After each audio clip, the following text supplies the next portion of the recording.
आप सबको मेरा सादर प्रणाम है और राम वर्ष की सबसे पहले आप सबको हार्दिक शुभकामनाएं। ये सारी योजनाएं जो हमारे माननीय प्रधानमंत्री मोदी जी ने आज हम सब तक पहुंचाई, चाहे वो उज्ज्वला योजना हो, स्वास्थ्य योजना हो। हम बात करते हैं कि डॉक्टर साहब जब बता रही थी हेल्थ के बारे में, तो उन्होंने 4 बिंदुओं की बात की। पहले था स्वास्थ्य। तो स्वास्थ्य कैसा? स्वास्थ्य ऐसा कि जो आपको समृद्ध बनाए, सशक्त बनाए। वो स्वास्थ्य के बारे में आपको सोचना पड़ेगा। मोदी जी ने तो स्वास्थ्य के प्रति आयुष्मान भारत कार्ड दिया। आयुष्मान भारत कार्ड के अंतर्गत आपको 5 लाख रुपए का बीमा दिया। विश्व में कोई ऐसी स्कीम नहीं है सरकारी जो स्थानीय लोगों के बारे में इतना सोचे। जो 5 लाख रुपए का बीमा एक परिवार को दिया गया है, जिसके अंतर्गत कभी भी विपत्ति के समय उस 5 लाख के बीमा को आप उपयोग कर सकती हैं किसी भी अस्पताल में। अब अस्पताल के साथ साथ दवाइयां भी चाहिए तो जन औषधि केंद्र दिए गए आपको, जहां पर 50% दर पर आपको दवाइयां उपलब्ध हैं। स्वास्थ्य के साथ साथ आपके पास चाहिए जागरूकता। स्वास्थ्य की दवाइयां हैं आपके पीएचसी में। डॉक्टर साहब ने बताया कि बच्चा जब से पेट में आता है तब से लेके जब बच्चा इस दुनिया में आया, उसके बाद दूसरा अधिकारी आपकी जिम्मेदारी लेने को तैयार है। बाल विकास। सिर्फ सुविधाओं की बात करें तो ठीक है, आपको एक स्कीम दिख रही है, लेकिन आपकी भावनाओं की चिंता किसने की है? यहाँ बच्चे की डिलीवरी के वक्त एक राशि तय की गई है। वो क्यों तय की गई है? वो आपकी भावनाओं का सम्मान करने के लिए की गई है कि अगर किसी माँ की या बहन की एक इच्छा है कि आज ये बच्चा हमारा आया है, हम काश आज हमारे पास 1000 रुपया होता तो हम उसको ये कपड़ा पहना पाते। तो शिक्षाओं का सम्मान किया है मोदी जी ने, इसलिए आपको वो राशि दी जा रही है।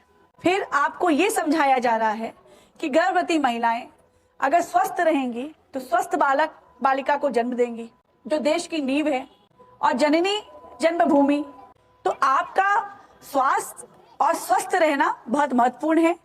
सरकार उसके प्रति बहुत ही गंभीरता से विचार करते हुए आप सबके लिए चीजें दी गई हैं। विकास यात्रा के माध्यम से जिनका भी आयुष्मान भारत कार्ड नहीं बना है, उनको संपर्क किया जाए और पकड़ पकड़ के उनका आयुष्मान भारत कार्ड बनवाया जाए, जिससे हर व्यक्ति को, हमारे आसपास के हर व्यक्ति के पास सारी सुविधाएं उपलब्ध हो। ये जो भारत विकास यात्रा, विकास क्या क्यों चलाई जा रही है? स्कीम तो पहले भी थी, आज आप तक घर घर आके बताया जा रहा है कि ये स्कीम आपके लिए है, लेकिन विकास ये तभी होगा जब इसमें आप बराबर की हिस्सेदारी लेंगे। जब आप ठान लेंगे कि हमारे स्थान से जितनी भी आज सुविधाएं बताई हैं, चाहे वो डॉक्टर साहब ने बताई हो, पटवारी साहब ने बताई हो, हमारे एग्रीकल्चर डिपार्टमेंट से बताई गई हो या बाल विकास डिपार्टमेंट से बताई गई हो, ये सारी योजनाएं आपके लिए हैं, आप हम सब के लिए हैं। ये हम सब जब जुड़ेगा तब होगा विकास। तो ये विकास को अगर हमें सच में बनाना है कि हाँ, मोदी जी ने तो जो करना था करके दे दिया आपको, अब हमको विकास के प्रति आगे बढ़ना है, तो हमें जागरूक होना पड़ेगा कि हमारे पास भी ये। अब किसानी की बात करेंगे तो भाई साहब ने बताया कि आपको बीज के लिए डिस्काउंट है, खेती के लिए डिस्काउंट है, सिंचाई के लिए डिस्काउंट है, एग्रीकल्चर इंफ्रास्ट्रक्चर फंड उपलब्ध है। एग्रीकल्चर इंफ्रास्ट्रक्चर फंड क्यों दिया गया है? आपके घर में जो भी पुरुष खेती में हैं या जो बालक बालिकाएं पढ़ के आ रही हैं, उनको बताइए इसको पढ़ने के लिए। ये भारत को सशक्त बनाने की स्कीम है कि आपके घर में भी उद्योग हो, आप भी उद्योगपति बने, आप भी कल टाटा बिरला की तरह उद्योग कर सकें। ये वैसी स्कीम है। एग्रीकल्चर इंफ्रास्ट्रक्चर फंड के अंतर्गत आपको एक राशि दी जाती है सब्सिडी के माध्यम से, और आपको सशक्त बनाने के लिए, आपको उद्योगपति बनाने के लिए उसमें ढेरों प्रोजेक्ट दिए गए हैं जो कृषि से जुड़े हुए हैं। महिलाओं को सशक्त बनाने के लिए, स्वावलंबी बनाने के लिए भी उसमें प्रोजेक्ट्स है, चाहे वो गोबर गैस का हो, चाहे वो पापड़ बनाने का हो। आवश्यकता है तो आपकी जागने की। मेरा ये अनुरोध है आप सबसे कि हम राम वर्ष में लाए हैं, हम बोल रहे हैं राम लला आए हैं, हम रोज चिल्ला रहे हैं जय श्री राम।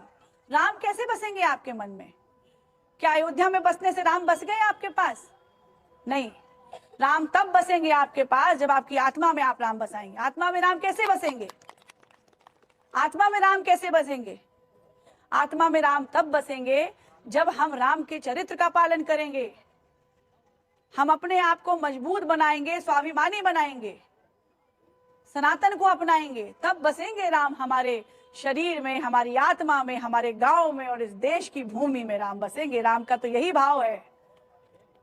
इतना ही कह के मैं आप सबको अपनी वाणी को विराम देती हूँ और मुझे पूर्ण विश्वास है हमारी माताओं और बहनों पर।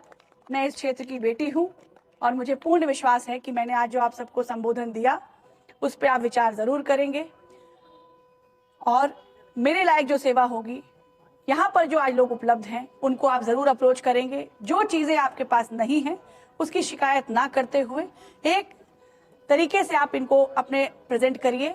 किसी के पास अगर घर नहीं है, आयुष्मान कार्ड नहीं है, या कृषि में कोई चीज नहीं है, या बाल विकास योजना से कोई चीज की कमी रह गई है, तो आप आइए, सामने बताइए कि आपको ये समस्या है। मेरा ये विश्वास और दावा है आप